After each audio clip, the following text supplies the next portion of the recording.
good afternoon, sir. So, this is the smart greenhouse na nasa sa ang purpose na siya is nasa room.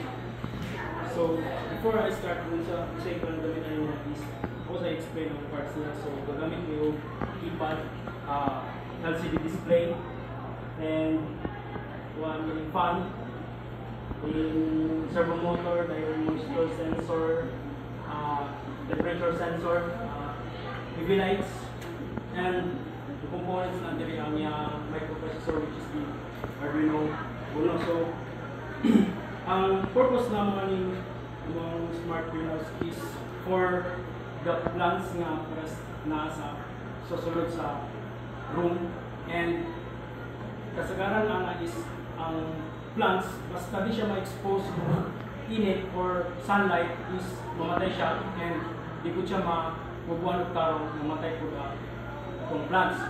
So, which is nagagama ko yung kuhan nga dili na sa kayan mo utang na itong mga plants sa pinaka-expose pa, di siya need na ma-expose siya o init or tapang manually bubuan din siya. So, kani siya, ang kuhan niya is pwede na siya gamiton na automatic na siya. Yung imaran mo na is mag-set up time na ma-expose siya sunlight and time po o kanos o pila ka seconds or minutes ang iyang runtime sa iyang pagbubok.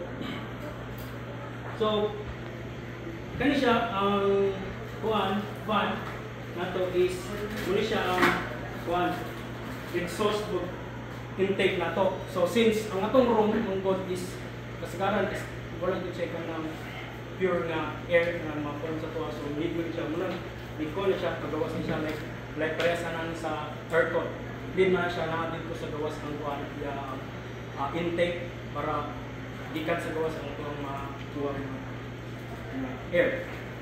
Mutong naggawa yung intake ng exhaust niya sa kuan. And sunod is ang atong UV lights na kuan para mo siya sa sunlight, mo replace siya sunlight, and na kuan niya connected po na rin niya ang kuan pump kuno sa tank niya sa water.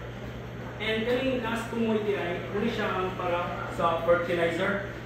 Ako siya functions for fertilizer. Pero post na rin siya kay kuha siya dapat di siya magtanahan siya saksak dire then kuhaan sugalan sa fertilizer dito na rin dire sumpay. So wala siya na gama. And pump di siya kaya makano sir ganahan ka mo si sir Google siya host na host sir na ipang sila lang connect ko niya. And wala siya, ibutang na mo siya kay dili na sa ibabaw na mo ibutang, posible siya makatukat ang iyong tubig. So dapat siya, di mo na gipaduol din siya sa yuta na mong ibutang nila. And ang sa lalong sa sunod sa nasa concept yuta kabutang namin dito ang moisture sensor. Kung siya nag-detect niya siya on 947 niya moisture. Dayon, ang temperature since nata sa point doon to, makita niyo ni accurate yun siya kay at hindi siya 100% accurate, mga 95% or 90% ang niyang picture 100%.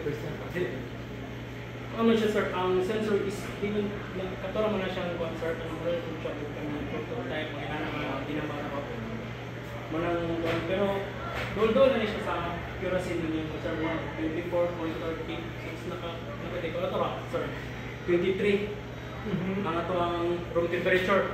So doon na siya nasa gamay na ginagawa mga 1 point something.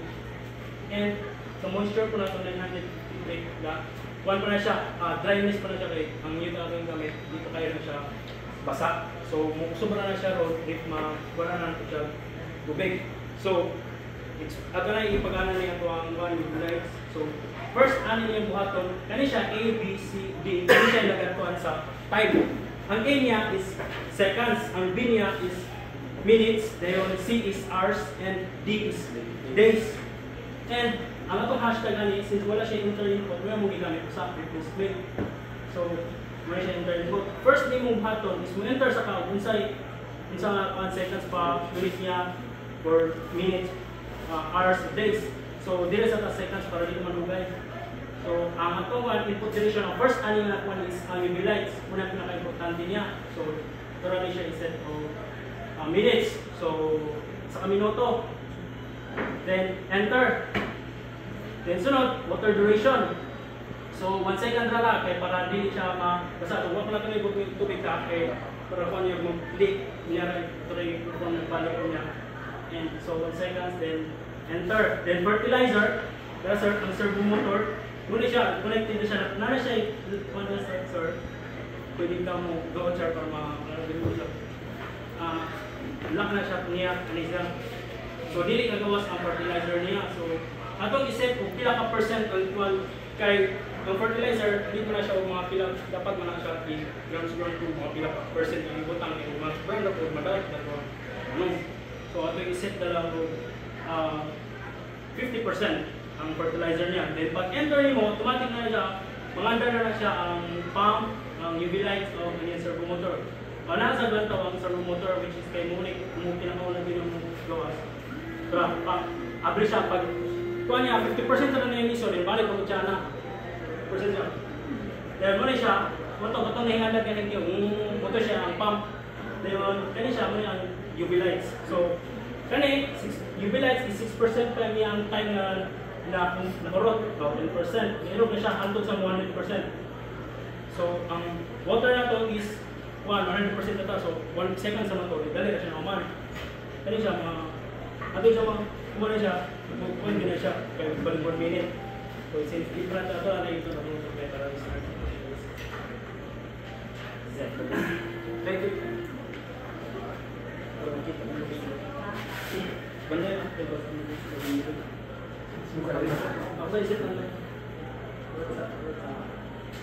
Seconds. Water duration. So, kaya ito, 3 seconds sa para and But ang time na 20 minutes. 20 minutes, sir. 20 minutes. Lagi days, sir. Depende sa buwan. So, minute na ta, yung fertilizer, 100%.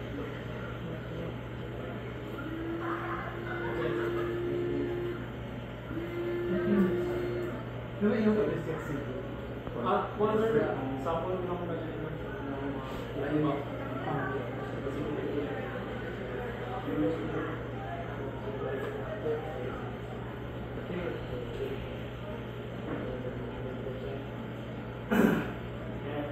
go, good evening.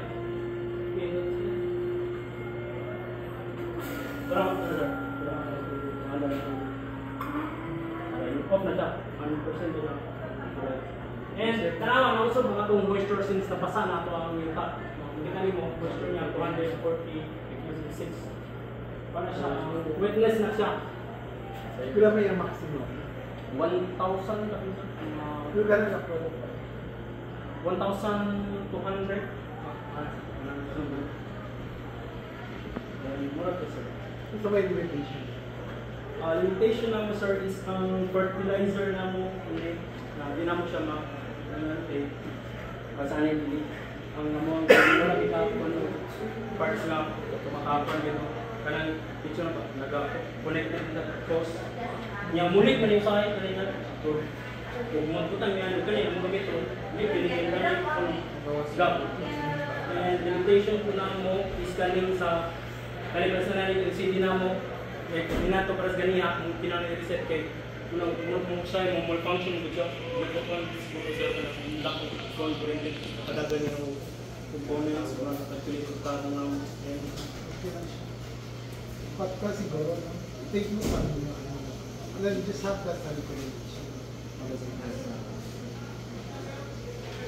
Okay. Ano yung mga ang point. Ultimate, ano? Ready-made, sir? Pang sigara na sir, gamit sa mga asulan. So, nasa mga industrial ko. Dito ang restaurant na yun.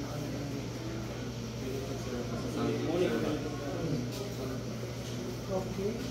Kailan may nagasto? One day, sir.